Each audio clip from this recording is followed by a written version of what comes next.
People have defined, I think, misdefined discipleship around learning. I think people need to understand is discipleship is not rooted in what you know, it's really rooted in how you live. The truth of the matter is most people already know more than they live. So if we can just help people to live what they already know, they'll be a whole lot better. Welcome to another episode of the Church Systems Podcast, where we give you simple solutions to help you overcome your ministry's toughest challenges. My name is Henry Tobin, and I'm your host. And today we're going to be talking about digital discipleship. That's right. We're going to be talking about how you can do a really effective job at reaching people in the digital age. You know, we're living in a phygital world. You know, when I think about how things have changed, I think about how long it's been since I've had to physically go to a bank. I don't have to physically go to a bank anymore because, you know, I can deposit checks from my phone, I can move money from my phone, and I can just pop to an ATM that's closest to me. I think about one of my master's degrees. I did pretty much 95% online. I went on campus for about 2 weeks and spent some time there, but a lot of it I got a chance to do right there online. I think about the books that I read. So many of the books that I read are either ebooks or they're audio books. They're not just the physical books. And sometimes I still, like to have a physical book in my hand.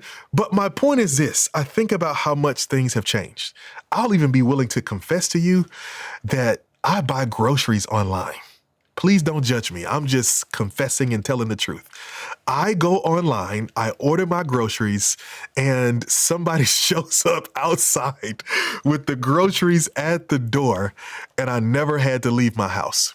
We live in a phygital world. If we live in a world where people can bank and they can do education and they can do their shopping and they can order food online, we've got to know that that affects the church as well. And so what we really want to dive into in this episode is how to reach people in the digital world.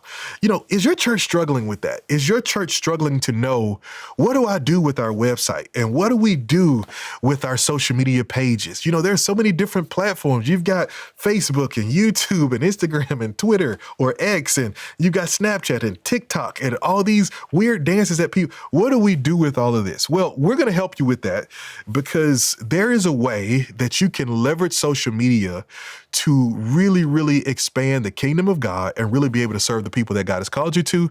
And we're going to show you how to do it. So let's jump into it. So when we talk about digital discipleship, let's break down a little bit about what we're talking about. To really understand this concept of digital discipleship, you've got to understand that we live in what I like to call a phygital world. Phygital is a blend between the physical and the digital. That's what we're talking about. We're talking about living in this space that gives credence, that gives value to both of those spaces. In the past, the physical space was always weighted as much more important than the digital space. And over the past several years, that has changed.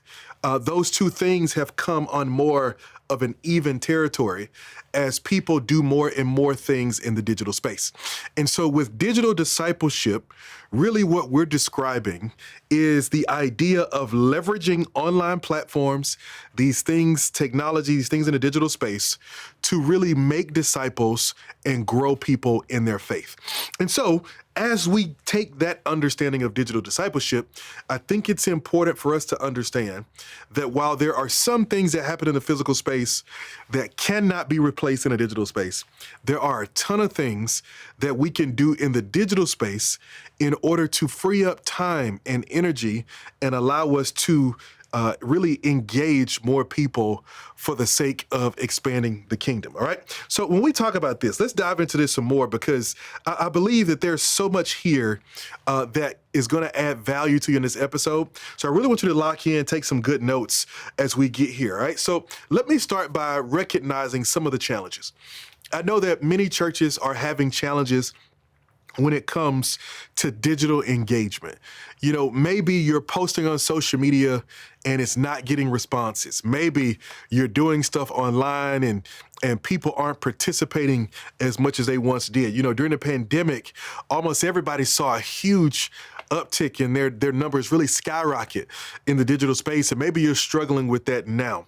So let me just identify maybe some of the challenges that you're facing as we get ready to provide you some solutions to those challenges.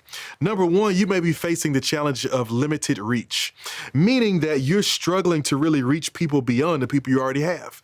And so we're going to talk about that. I'm going to give you some strategies, but one of the things I want you to think about is social media really is not just for engaging with the people you already know, but it's really for connecting with the people who you don't know yet and who you want to connect with. That's really, really important.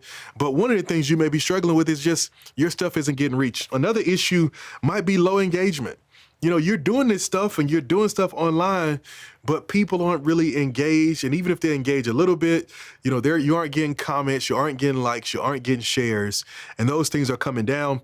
And another challenge that's really common that I see in churches are technical barriers. You know, you just don't have the knowledge of technology to do some of these things well. And it just feels like it's a little bit beyond you. It feels like, you know, people aren't really super interested to learn it, to grab a hold of it, to really walk through it. And so we're going to help you overcome some of these barriers, right? So now here's what I wanted you to think about. If you want to increase your digital discipleship, right? If you really want to start reaching in the digital world, I'm going to give you a few strategies for you to consider and for you to think through and to wrestle through so that you can really start making progress in this area, all right? Number one, the first thing that you want to do is you want to make sure that you're creating compelling content. Make sure that you're creating compelling content. Here's one of those weird areas where faith and technology collide, and it creates kind of an awkward space. And here's an awkward space. We know that everything around the Word of God and the gospel and our faith is sacred. Everything is sacred, and because it's sacred, it's all valuable. But when you take it into the digital space, the way you deliver that content matters. And so what that means is that you can be talking about something really sacred and really valuable, and yet it be deemed as not having as much value because of the way it was created and communicated. And so what you want to think about is you want to consider yourself a content creator. Right? And I'm not saying that the gospel is content. I'm not saying that the church is content. I'm not saying any of that. What I'm saying is that's the mindset you need to be in, because really you're trying to reach into a group of people who are not connected with you, and they see the delivery before they see the content. And so what that means is that you've got to be mindful that you produce content that is relevant to the people you're talking to, right? Talking about faith is really relevant to believers, but if you're trying to reach unchurched people, they might not see it as valuable. And so what you've got to figure out is how you can create content that connects, right? Here's a little hint I'm gonna give you, right? One of the things that you can do is that you can really use content that people need in order to eventually set them up for the content that you want to deliver. Here's what I mean, right? Maybe an unchurched person isn't thinking about when you post your Saturday night flyer, meet us tomorrow, it's going to be a powerful time in the Lord. They're going to scroll right past that because they don't go to the church. They don't care. They probably don't even know what a powerful time in the Lord means, right? But maybe if you were talking about how to raise kids in this culture, maybe if you posted about how to communicate with your spouse, those things are universal, and that's content that could be compelling to people everywhere. And when you get them engaged with your channel, you get them engaged with your church, you get them engaging with you online, eventually you may have an opportunity to come back and say, now, let me share with you some content that goes alongside this, all right? This is something I did in the past. We did something for couples, and we would talk about helping them love each other, communicate, and all these kinds of things. And then when I helped them get these breakthroughs, I would say to them, all of this is rooted in the Word of God. You want to see this same effect happen in the other parts of your life? Come and join and be a part. And so you've got to create compelling content, meaning you've got to create content that people enjoy consuming. You know, the algorithm or the program or the strategy for how social media decides what people see rewards things that keep people on their platforms. Facebook wants people to stay on Facebook. YouTube wants people to stay on YouTube, and so forth and so on. And so what that means is that if you create content that people like, they'll show it to more people because you're helping achieve their purpose of keeping people on their platforms. Here's one of the problems I see with most churches. So many churches use their social media pages like an announcement board. We just post events. We just post what's coming up. We just post what's going on. And it just doesn't work, right? It makes me think about that old school cork board where people would post their little flyers. They looking for a roommate, or they're carpooling, or they got a room for rent, or they got a bike for sale, or whatever it is. So you walk up to this board, usually at a college or a community center or something, and you got just this random collection of all this different stuff. And some people treat their social media pages like a modernized, digitized version of that. And really, that's not what social media is meant to be. It's not meant to be an announcement board, but you need to see it as though you are talking to people that you have not met yet. And so you want to make sure that you're creating compelling content. Here's a rule of thumb. If you want to create compelling content, the content you create should do three things. One of three things. You can choose what piece of content you're creating. All right. Number one, content can inspire people. Can you provide inspiration, man? This is a challenging time of life for some people, and if you could post content that is inspirational, that lets them know that you see them, that lets them know that you believe in the future, whatever it is, it can make a difference. You can post inspirational content. So number one, you can inspire. Number two, you can engage. You can post content that helps people go back and forth with you. About once a year during the holidays, I post a picture and I say, hey, take two things off of this plate, right? And it's this big Thanksgiving plate with all these foods on there. And people go down and say, take off number one, take off number three, take off this and that. And I just sit there and go back and forth like, what? That's my favorite. Why would you take it off? Why would you do it? It's an engagement post. It's a way for us to engage, right? And so you can do different things to create engagement posts that allow you to really build rapport and relationship with people. And then the third thing you can do with your content is you can educate people. You can teach them something that they want to learn. You can add something to their life that they don't have. Now, I'm of the thought that many churches get so stuck in educate that we forget to inspire and engage. And so I want you to take some time and think about that, right? To really get in that mindset that says, I want to create compelling content. Number two, the second thing that I want you to do is I want you to see your followers as a congregation on social media. If you've followed me for any amount of time, you've heard me talk about the difference between an online service and an online campus. An online service says, come and watch us have church. An online campus says, come and be a part of our church in the digital space. An online service says, we're having church anyway. We're going to put a camera right here and we're just going to let you watch us do it. But an online campus says, we're having church here, but we're building a church online and we want you to be a part of it. And so when you take that mentality of an online campus, you see those people in the digital space as legitimate parts of the church. They're volunteers. They can volunteer in the digital world. They can give, they can serve, they can promote, they can share, they can evangelize, they can come to classes, they can do all these different things. And so what I want to challenge you to do is to see your followers as an online congregation. Engage with them on a social media platform in a similar way to how you engage with people in the physical space, right? Really treat them beyond just names and profile pictures online. Understand that there are real people behind there, that there are real people who you can connect with, right? And the beauty of that is this: every social media platform has done the hard work of gathering the audience you want to reach. They've done it for you. They have put all the people you want to reach in one place. It's now up to you to go into those platforms and infiltrate those spaces so that you can then make significant connections for the sake of the kingdom. One of my favorite exercises I love to do with pastors is I tell them, hey, I want you to go and type in your city and state in the search bar on Facebook. And when the results come up, I want you to push the button that says groups. And then I want you to go and look at the long list of groups of people in your city who are in these groups. A group for people who are trading or yard sales, Birmingham yard sales, or Tuscaloosa moms, or or St. Petersburg dads or whatever it is. There's a long list of groups of people in your city who have classified themselves in one way or another, and they've identified themselves with some kind of topic. And so if you have a church, for example, who says we want to reach men, if you go in there, you can find a group called, Destiny Fathers or, Albuquerque Dads or whatever it is. And right there, you've got an entire group of the people that you want to reach. But if you treat them like people that you just throw announcements at, you won't reach them. But if you treat them like real people, if you go into those groups and you answer their questions and you reply to their post and you do those kinds of things, you can build relationships with them that could eventually turn those audiences into authentic connections. But you've got to see them as a congregation. You can't see them as just a side thing. You've got to see them as a real part of the church.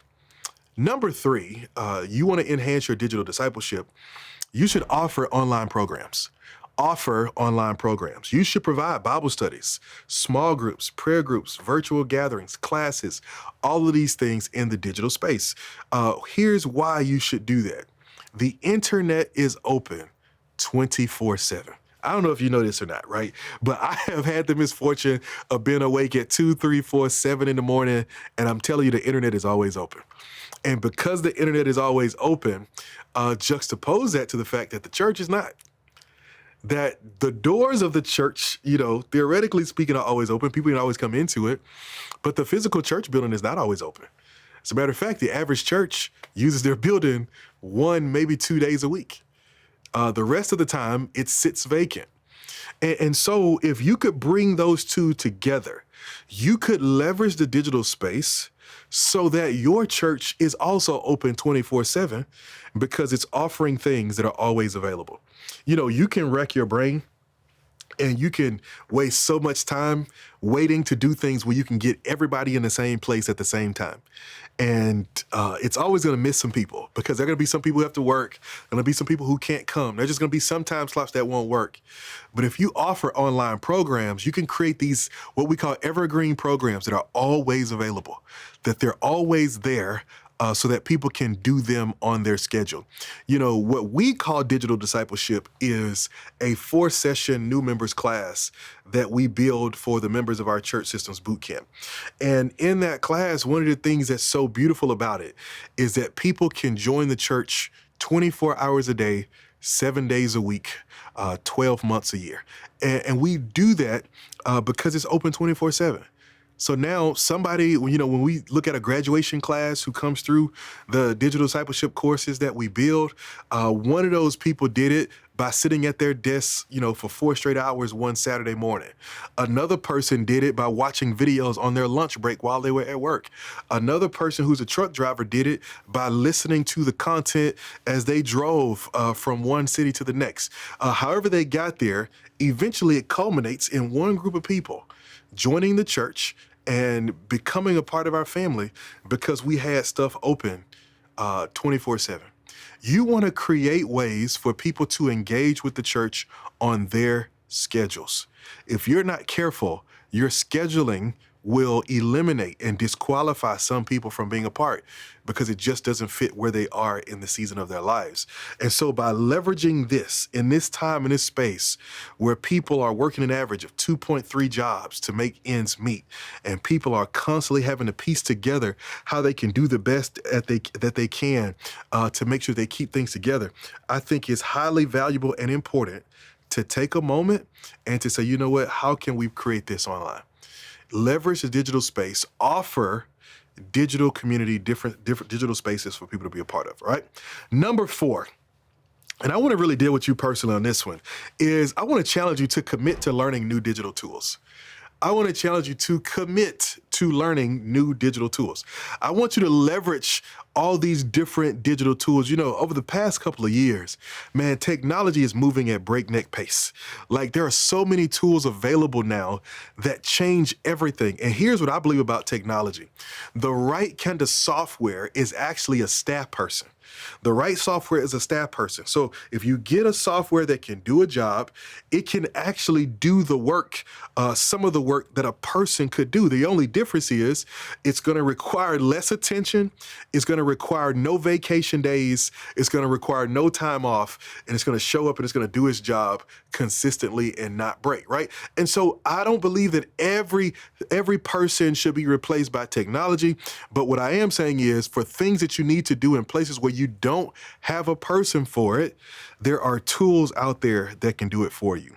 You know, there's two actually social media tools that I use, and I pull them together. And these social media tools, they create text posts for me. They create graphic posts for me. They create video clips for me. They create captions for me. They do all of these things that would normally take me several hours to do on my own. But now by leveraging these tools, I can actually have the same effect. But here's my challenge when it comes to you. Don't be the person who gives up. Don't be the person who gives up, because, I see so often that because of the speed that technology is moving, there are some people, some leaders who just come to the point where they just go, look, man, I can't keep up. This is too much for me, right? You've been out on smartphones since the iPhone came out, and you still just know how to call people. You just learn how to text, right? Don't be the person who gives up. There's always going to be a new technology, and new technologies are coming out faster and faster. But just commit to keep learning. Commit to keep on learning. It feels like a lot of people hit a point where they just decide, you know what, look, I don't have the drive or the capacity to learn this anymore. I don't have the drive or the capacity to keep studying and keep figuring stuff out. Don't be the person who gives up. Be a lifelong learner. You can learn it. There's no excuse for anyone to say, look, I'm not on all that technology stuff. I don't get it. You can learn it. Anything you want to learn, it's out there. It's possible for you to learn it. I call YouTube University, because so many things I learned from YouTube. As a matter of fact, if it weren't for YouTube, I wouldn't be here doing this right now. Several years ago, when I was a pastor and I was looking to become a bivocational pastor, and I wanted to be an entrepreneur, and I wanted to, I was thinking about what I could do. But if I go a step back further, as a young church planner, we needed a website. But we didn't have any money. We had a handful of people and no money, so I couldn't pay $2,000, $3,000 for a really nice website, but I really wanted a nice website. And so what I did is I went on YouTube and I learned how to build a WordPress website. I went and bought me a template for $59, and then I went on YouTube and I watched somebody build a WordPress website, and I went into the help desk, and I figured out how to do it, and I built a WordPress website. And after that, fast forward, I wanted to become an entrepreneur.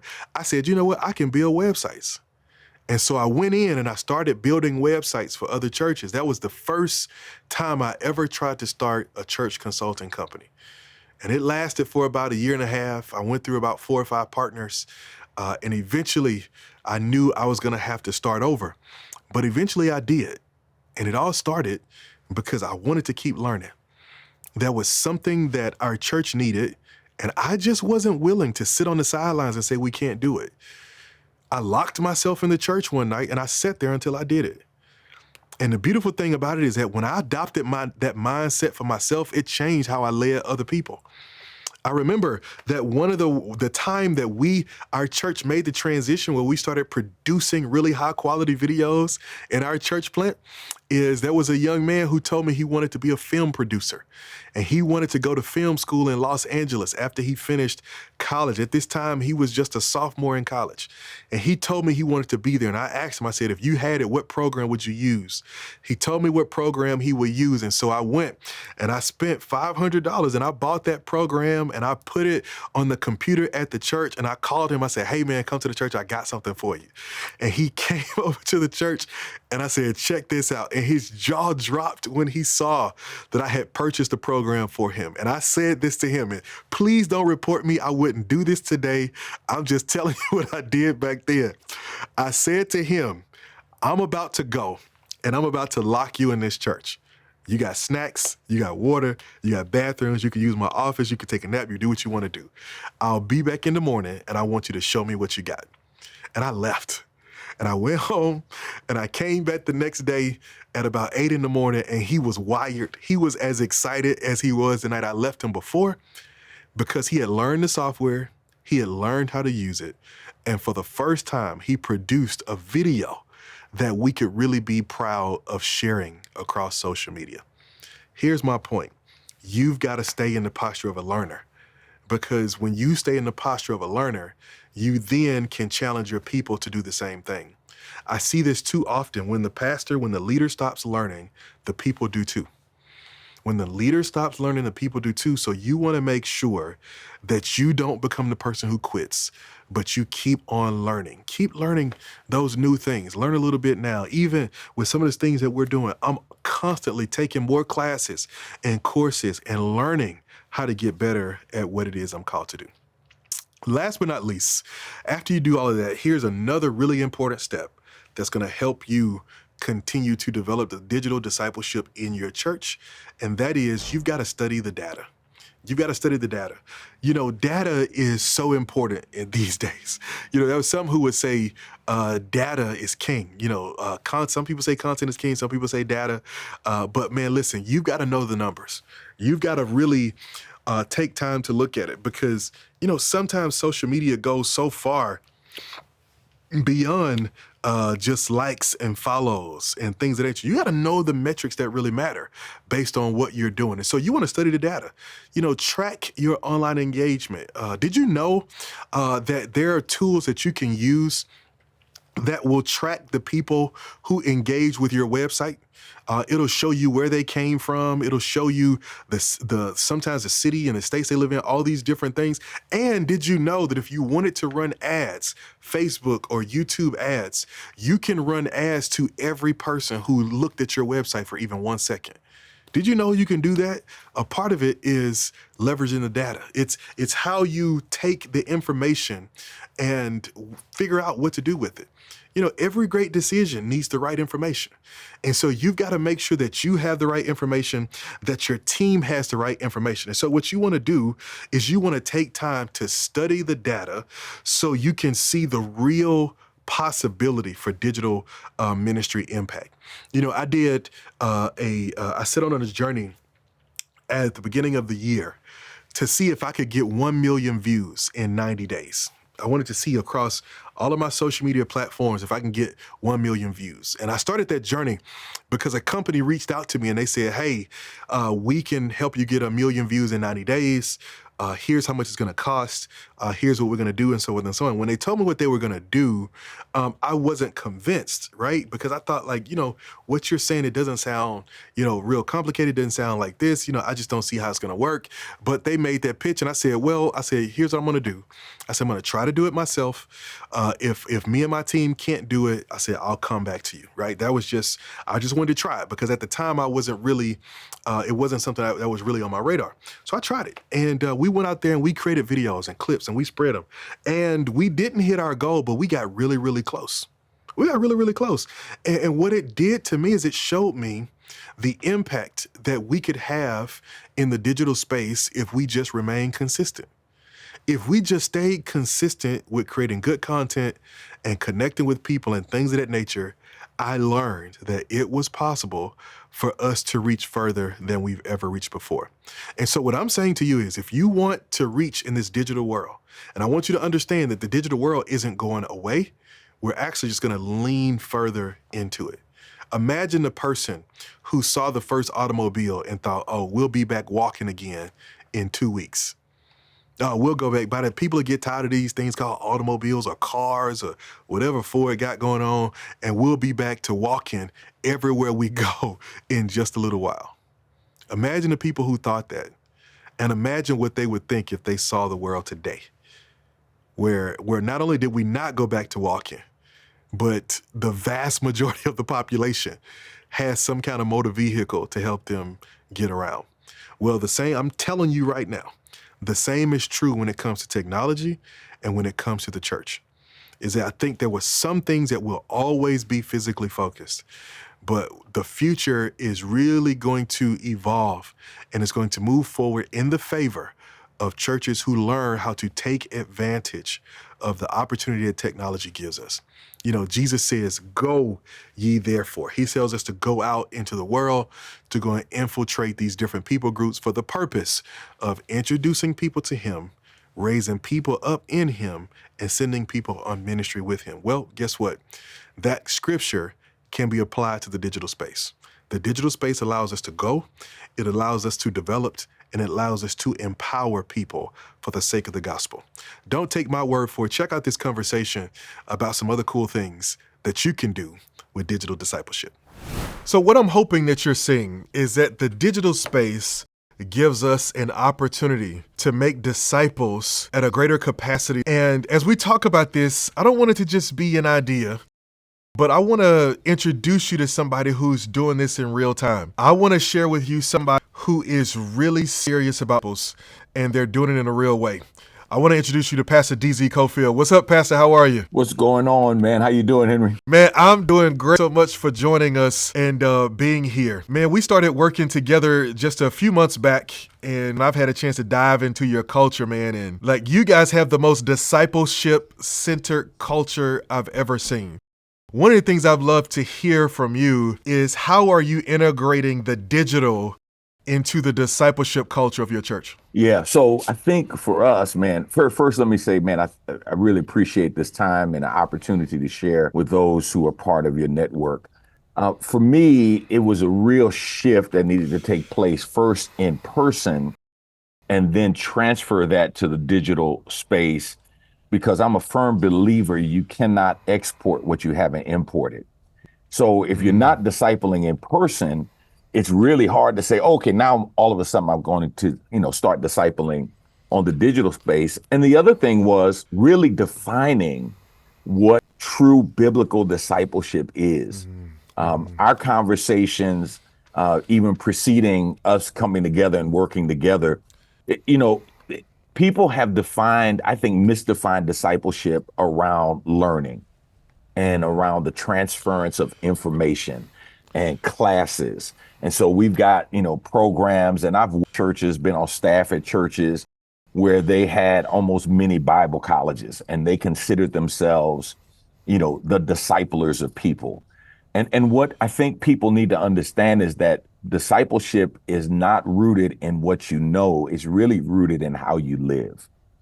And the truth of the matter is most people already know more than they live.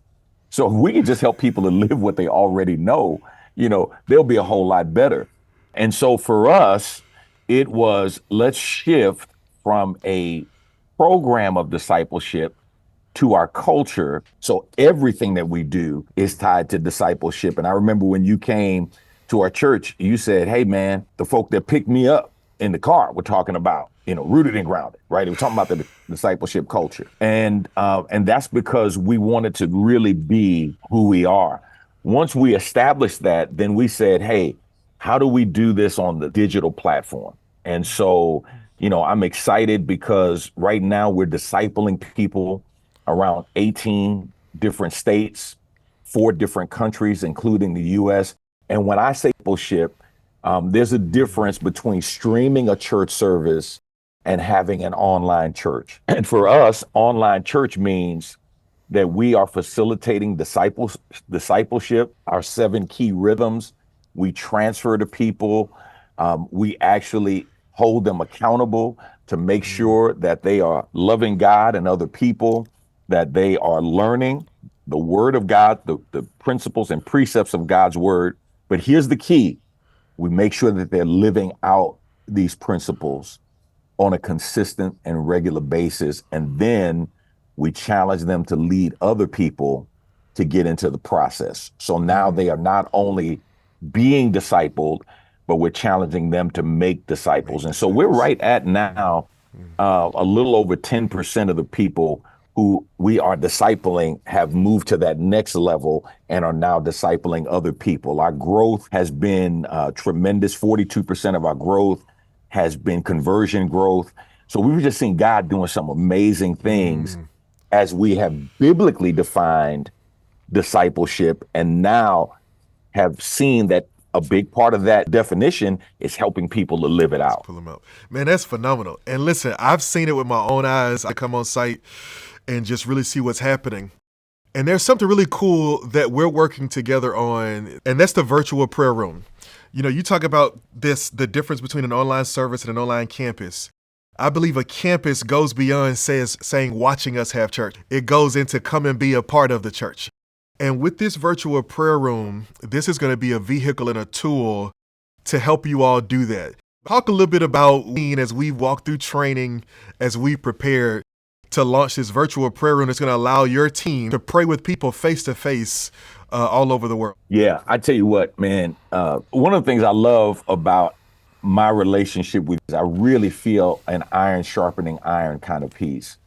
And, you know, when we said, hey, and when I told our leadership, I'm going to bring Simple Systems in, they said, well, you know, Pastor, we're doing great. I said, no, it's always good to have fresh eyes and fresh ideas to look at what you're doing so you don't become nose blind or spiritually blind because you're just focusing on what you're doing.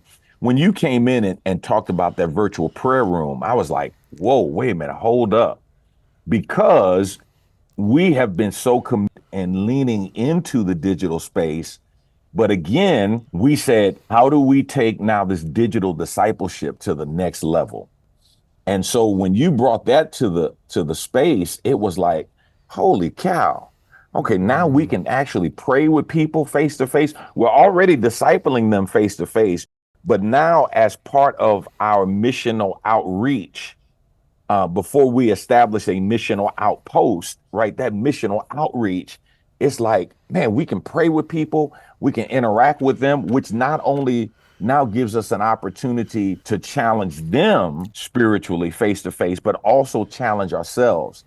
And then I was thinking, you know, when you came and you said, man, here's how you can do this. And then I was like, hold on, we've been using this Christian workers manual. And he was like, what's that? You know, it was like, oh no, this is a resource. And so to see the layers of that training and to see now, I think we've had 39 or 40 people in total who have gone through the training, and we're going to be launching that. I just think it's a game changer, man, because, you know, when people say they need prayer, it's one thing when they can type it in the chat and say, you know, I need somebody to pray with me. And, you know, you're going back and forth, texting each other in essence, you know, in the digital space. But when you can say, hey, meet me in this room, and we can put a face and a name together, I think that just adds a layer to move people into that digital discipleship that we didn't have before, because discipleship never takes place outside of the context of relationship, right? It's always in our relationship with God vertically and our relationship with each other horizontally. And so, man, that just, I mean, it blew me away, and our people are super excited, and we're looking forward to launching in the next couple of weeks. We made a decision we're going to do once a month and just come back, evaluate to see how we are for a couple of months. And then we're going to add on to that. But man, just excited to see people be able to put that spiritual gift of helps and encouragement into practice. And it's also helping us to reset our prayer ministry in the church, which, like most of our ministries, took a hit during the pandemic.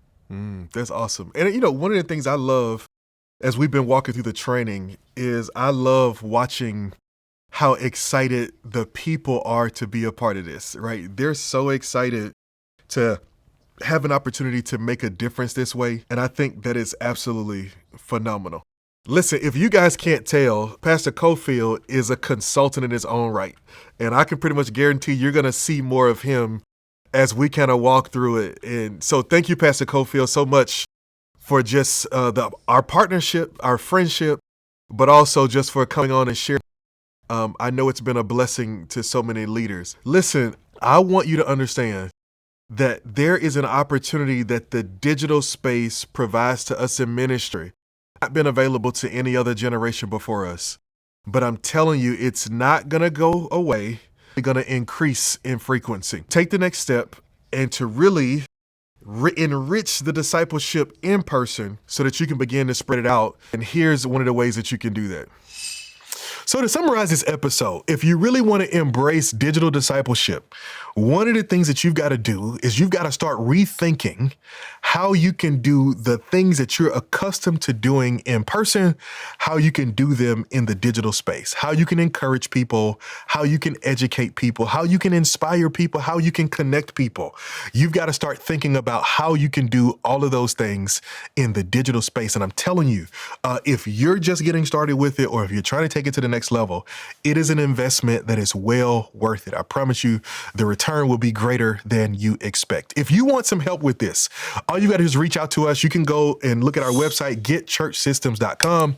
And right there, you can find some more information about how we do this. Specifically, we have something that we call digital discipleship. And with digital discipleship, we build an online new members class just for you.